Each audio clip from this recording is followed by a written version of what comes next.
Constantemente eu recebo duas perguntas relacionadas à gordura. Se todas as gorduras fazem mal para a saúde e se todas as gorduras são iguais. É sobre isso que você precisa saber sobre as gorduras.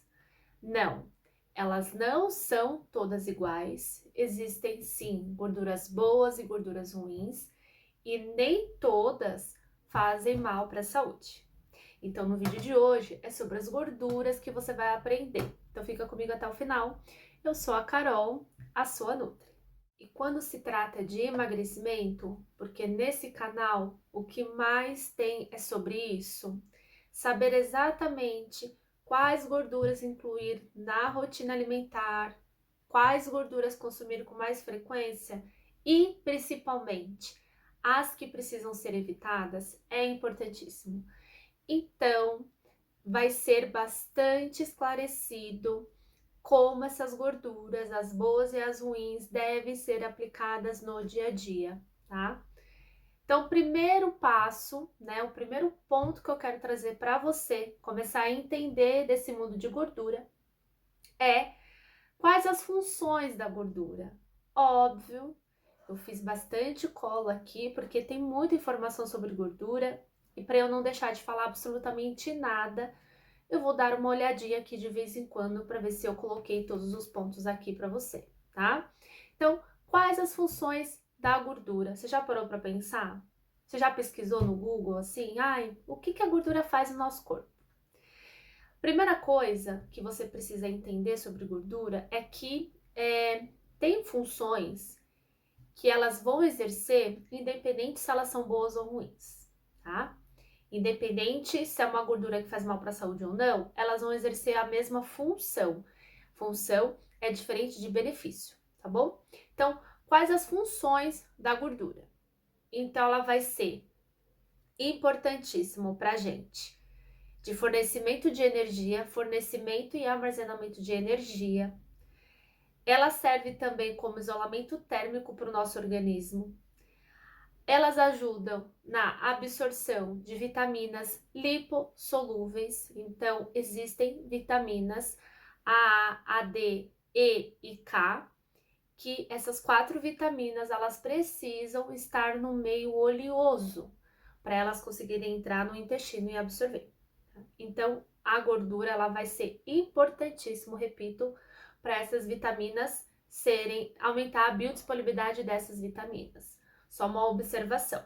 Essas vitaminas, quando você compra por aí de forma autoprescrição, é importante que essas vitaminas estejam num veículo oleoso, para que ela tenha uma boa absorção. Então, agora você já aprendeu que se comprar essas vitaminas em cápsulas durinhas, em comprimidos, você já sabe que dessas vitaminas, pelo menos, você não vai ter tanto aproveitamento. Mas eu posso comer com alguma fonte de gordura? Pode. Ajuda bastante a absorver esses nutrientes, tá bom? A gordura também, ela atua na síntese, na fabricação, na produção de hormônios.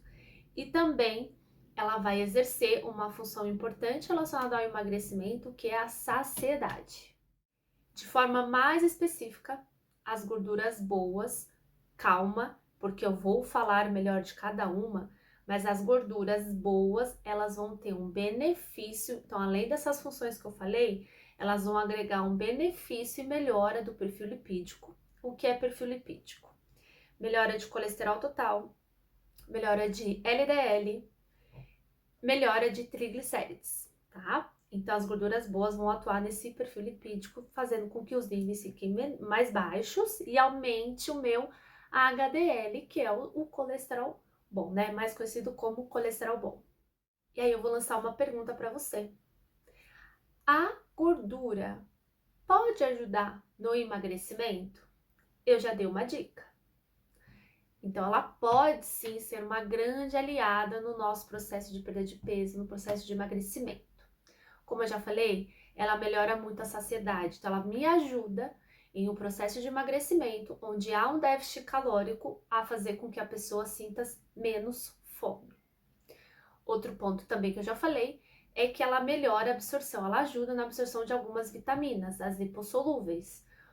Em déficit calórico, nós temos uma redução calórica, que essa redução ela vai ser colocada dependendo do objetivo de cada paciente. Então, esse déficit calórico ele é avaliado de forma individual, não existe um déficit calórico para todo mundo, cada um tem o seu, mas o fato é que existe uma redução calórica, consequentemente uma redução do consumo de alimento. E pode ser que o consumo de nutrientes fique um pouco comprometido. Pode ser que, porque normalmente não acontece. Mas a gordura vai me ajudar também a melhorar a absorção dessas vitaminas. E aí no déficit calórico é tudo que eu preciso. Então a proteína, desculpa, a gordura louca. É que eu adoro proteína, né? Então, enfim. A gordura, ela vai gerar saciedade no processo de emagrecimento e me ajudar a absorver mais nutrientes nessa dieta de déficit calórico. Porém, contudo, no entanto, nada é perfeito, tá? Então a gordura, ela precisa ser bastante cautelosa, bastante cuidado na hora de consumir, porque ela tem 9 quilocalorias por grama. Para você ter uma ideia, carboidrato e proteína tem 4 quilocalorias por grama.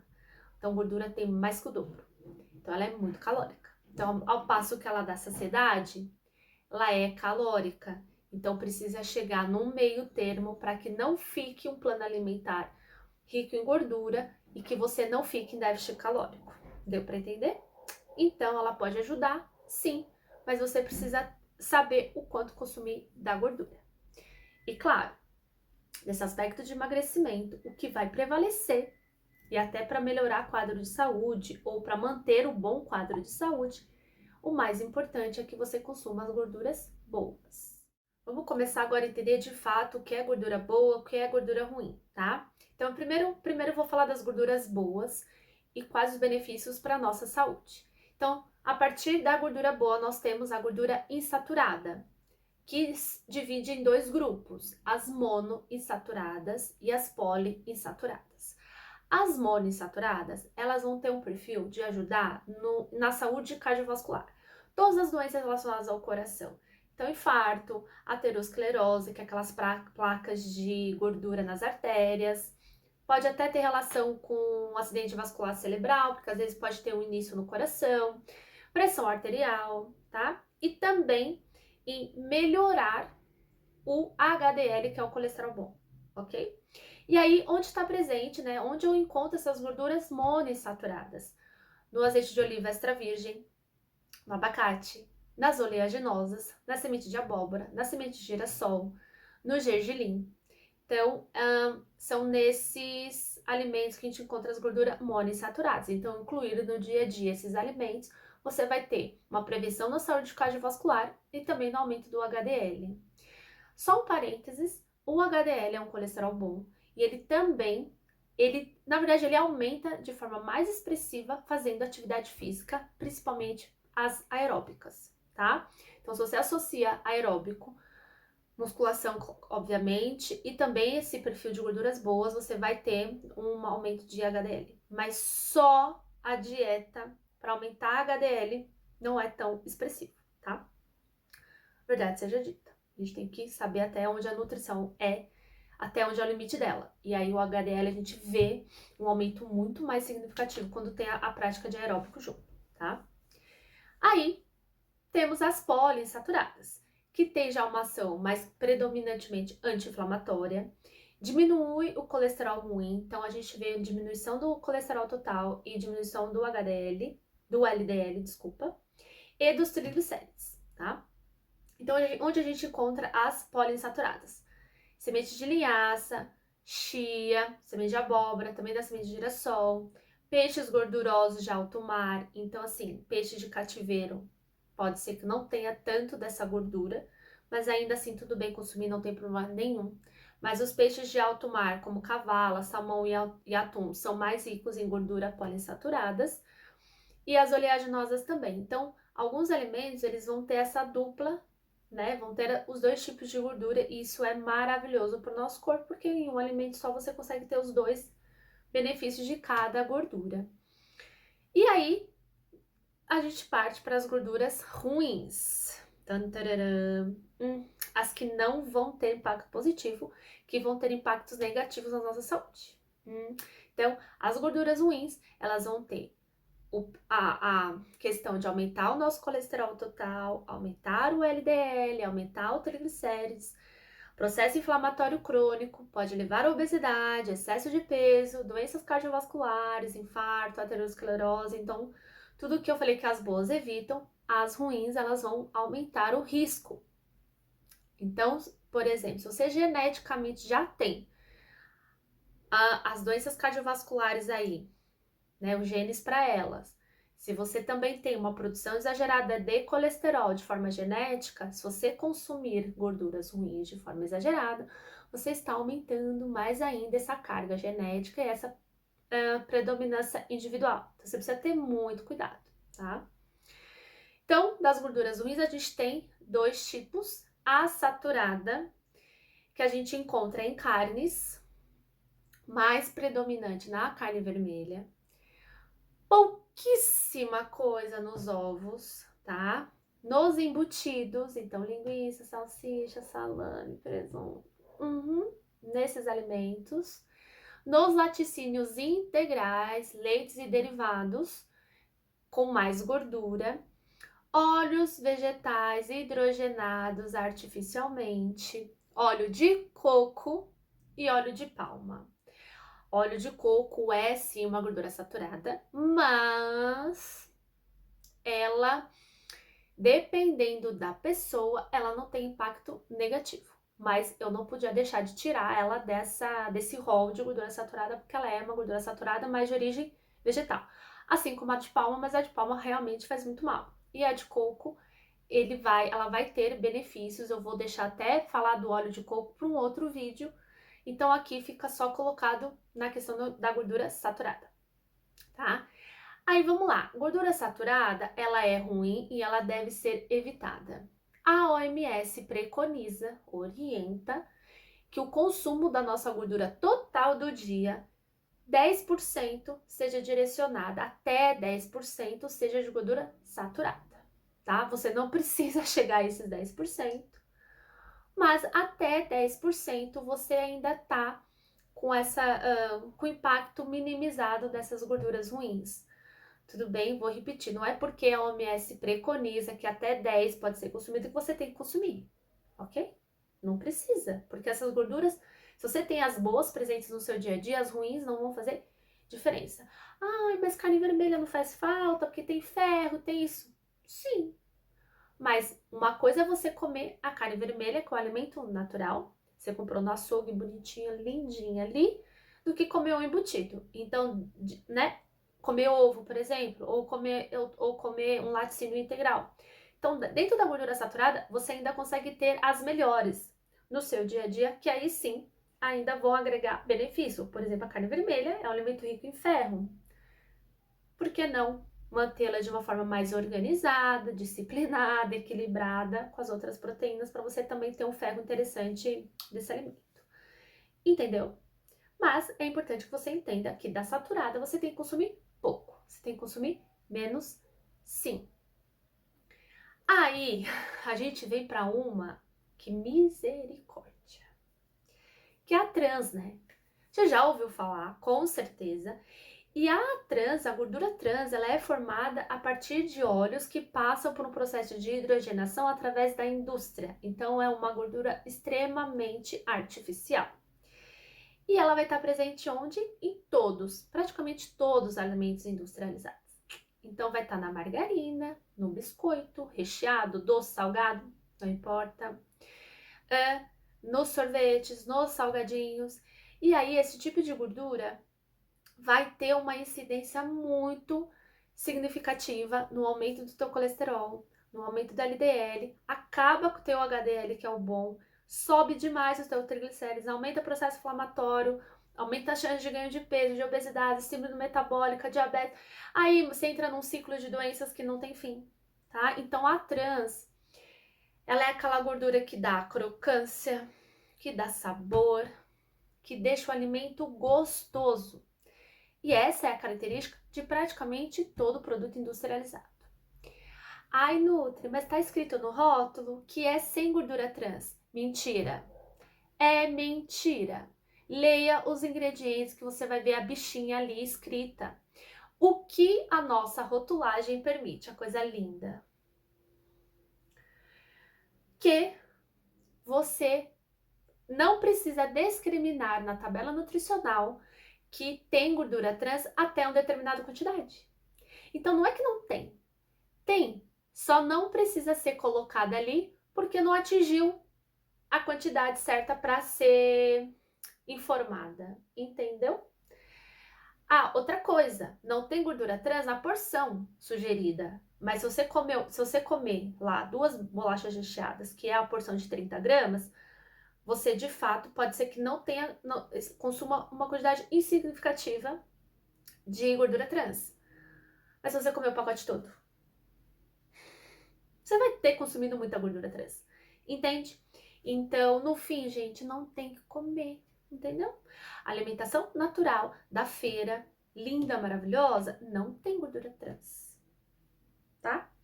Tem mais uma informação que eu vou deixar de dica mais no final, para você começar a entender como que a gordura está presente na natureza. E aí você vai conseguir entender o que combinar com ela e o que não combinar, tá? Então fica até o final.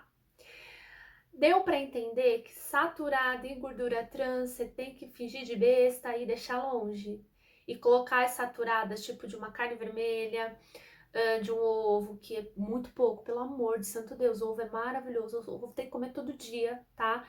Tem um vídeo sobre ovo aqui, se você não sabe muita coisa sobre ovo, tem medo de comer ovo, então assim, eu até falo, até para esse vídeo, vai ver o do ovo e volta aqui para continuar esse, porque você precisa entender o quanto o ovo é benéfico para o nosso corpo, tá? Então, trazer essas gorduras equilibradas ao longo do seu dia, ao longo da sua semana, para que você colha de fato todos os benefícios dela. Ok, eu já entendi todo o seu terrorismo com relação à gordura trans, à gordura saturada, tá entendido, tá anotado, ótimo. Agora vamos para a parte legal, né? Como que você vai incluir essas gorduras no seu dia a dia? Tá? Como eu vou comer isso, como combinar? Então, a primeira dica é aproveitar a gordura natural que os alimentos têm. Você vai comprar uma carne vermelha, vamos falar dela, com gordura, tá bom? Você vai tirar o excesso dessa gordura. E no preparo, você não precisa tacar 1 litro de óleo. Que seja azeite, não importa, tá? Mas é aproveitar essa gordura que a própria carne tem. Você tira o excesso dela e usa um mínimo de azeite para fazer um refogadinho de alho e cebola, aquele suficiente para selar a carne, tá? Mas não tem que usar, porque o erro maior tá em o quanto de gordura é usado no preparo. Você já tá usando uma carne com mais gordura, tá boa, usa ela. Deixa a carne soltar essa gordura e pronto, tá tudo certo. Você não tem que ficar com medo da gordura que a própria natureza formou. Que nem a gordura das carnes, a gordura do abacate, a gordura da castanha. Você tem que ter medo da gordura que a gente adiciona. Por exemplo, a gordura trans é uma gordura que é modificada, não é uma gordura naturalmente encontrada no alimento. Esses óleos vegetais que a gente usa, óleo de soja, de milho, canola e tal, usa em grande quantidade no preparo. É isso, o erro tá aí, tá bom? Como eu falei, vai fazer a carne, usa pouquíssimo óleo no preparo, tá? O pouco mesmo, o suficiente para refogar o alhinho e a cebola, certo? Vai fazer ovo? A mesma coisa. Para que colocar 1 litro de óleo para fazer um ovinho? Unta. Uma dica de utensílio. Eu tenho um vídeo também sobre utensílio maravilhoso, que eu falo dos utensílios legais que te ajudam a emagrecer. E lá vai estar presente o quê? Um pincel. O pincel você unta as panelas, frigideira, para você usar pouca gordura. Então, unta com manteiga, unta com azeite para fazer um ovinho. Unta com pincel, você usa o mínimo possível para não grudar, porque a gordura está presente no ovo, não tem que adicionar nada. O que você precisa entender é o equilíbrio, porque você já está comendo um alimento mais gorduroso, é essa gordura que você vai trazer como benefício e não a gordura que você está adicionando. Então, guarda isso. Então, nesse rol de gorduras, obviamente, como eu já falei, as gorduras boas é o que predomina, elas que precisam entrar com mais frequência no seu dia a dia. O quanto comer depende. tá bom? Depende da individualidade, da necessidade calórica, de todo o contexto, se tem doença ou não, enfim. Mas o que você precisa pegar é que, bom, é das boas que eu preciso aproveitar e colher os benefícios. Então, voltando para a aplicabilidade. Então, abacate você pode comer em qualquer momento do seu dia, como café da manhã, almoço e jantar. Doce, salgado, ele é uma fruta extremamente versátil, porque ela não tem um sabor característico, ela não é doce, ela não é salgada, ela é uma fruta neutra. E ela é fonte natural de gordura. E aí o abacate, para você ter aí uma curiosidade, o abacate é uma fruta baixa em frutose. Na natureza, você não encontra carboidrato junto com gordura. Já parou para pensar? Os alimentos ricos em carboidrato naturalmente não são ricos em gordura. Os alimentos ricos em gordura naturalmente não são fontes de carboidrato.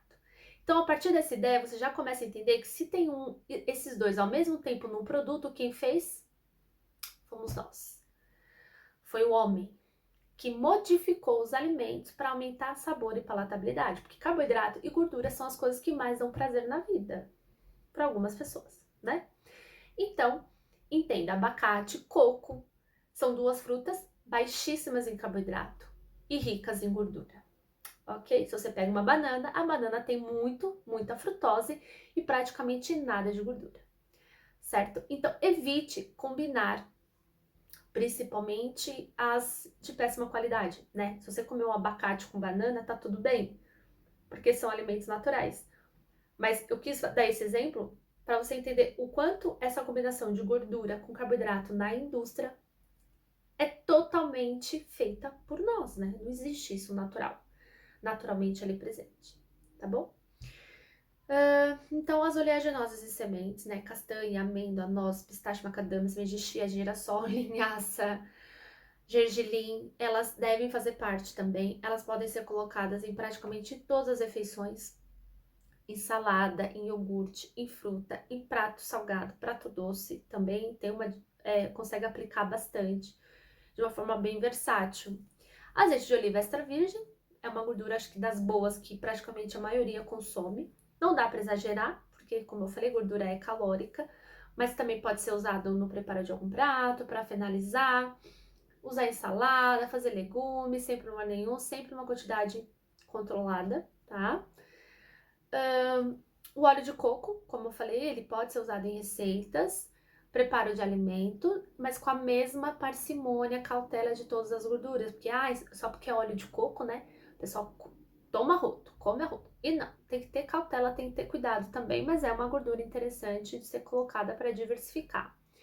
Manteiga, também não vejo problema usar, é uma gordura saturada, porque vem do leite. Mas é uma gordura pura, uma gordura limpinha, não tem aditivo químico, não tem nada. Então você precisa evitar a manteiga, você não vai comer manteiga com pão, né? É pão com manteiga. Vai fazer um ovo? Não é manteiga com ovo, é ovo com manteiga, né? É bem pouquinho ali, o suficiente para não grudar. Mas aí você pode fazer, por exemplo, um refogado de vegetais à manteiga, que dá um sabor interessante. Preparar ovos, adicionar alguma receita de bolo, não tem problema, tá? Aí entra uma questão bem polêmica sobre os óleos vegetais, né? Então, soja, milho, canola, eu não recomendo o uso. Eu não agrega benefícios para a saúde, não acrescentam nada. Mas é muito comum, é um óleo mais barato. Então, quer usar? Usa, porque tudo também é quantidade. Então, se você consegue usar, foi o que eu falei, né? No preparo dos alimentos, o mínimo possível, tudo bem. Todo o resto vai compensar. Dos alimentos saudáveis, dos alimentos naturais que você vai incluir, tudo vai compensar. Mas se puder fazer a troca, evitar é sempre legal. Depois de ter ficado aí alguns minutos me ouvindo, eu acho que a partir de agora você já sabe bastante sobre gordura, a importância dela para o nosso corpo, quais as funções ela tem para o nosso organismo e como você pode incluir as boas com mais frequência no seu dia a dia, da qual você tem que evitar, da gordura saturada, da gordura trans. Então eu acho que o caminho já está muito mais esclarecido com relação ao mundo das gorduras. Diante de todas essas informações, como que está o seu consumo de gordura? aí na sua casa? Como que você está aplicando elas no seu dia a dia? Conta aqui para mim. Conseguiu identificar quais as gorduras que você precisa tirar e quais você precisa incluir nas suas refeições? Eu também quero saber, então conta para mim aqui nos comentários. Então, eu tô aqui para te encorajar, para vir comigo. Vamos ser uma corrente de boas informações. Vamos aplicar essas sugestões de como colocar a gordura no nosso dia a dia, como eu coloco as gorduras boas e como evitar as gorduras ruins. E compartilha dessas informações benéficas para que mais pessoas fiquem sabendo dessas informações e a gente espalhe boas informações para que as pessoas consigam ter um quadro de saúde melhorado ou até mesmo manter o bom quadro de saúde, para as pessoas consigam perder peso, consigam um emagrecimento definitivo, descomplicado, de uma forma simples, porque fala-se muita coisa por aí, mas quando você tem informação objetiva, direcionada, tudo fica mais fácil. Então, eu conto com a sua ajuda para que esse vídeo chegue a mais pessoas. Então compartilha, comenta, curte, coloca sugestões, coloca as dúvidas, que sempre eu vou olhar e vou te ajudar aqui com o que eu puder, né? Além do conteúdo, eu vou tirando essas dúvidas. E o conteúdo é esse. Eu fico por aqui. Eu vejo você no próximo vídeo. Um grande beijo e até mais.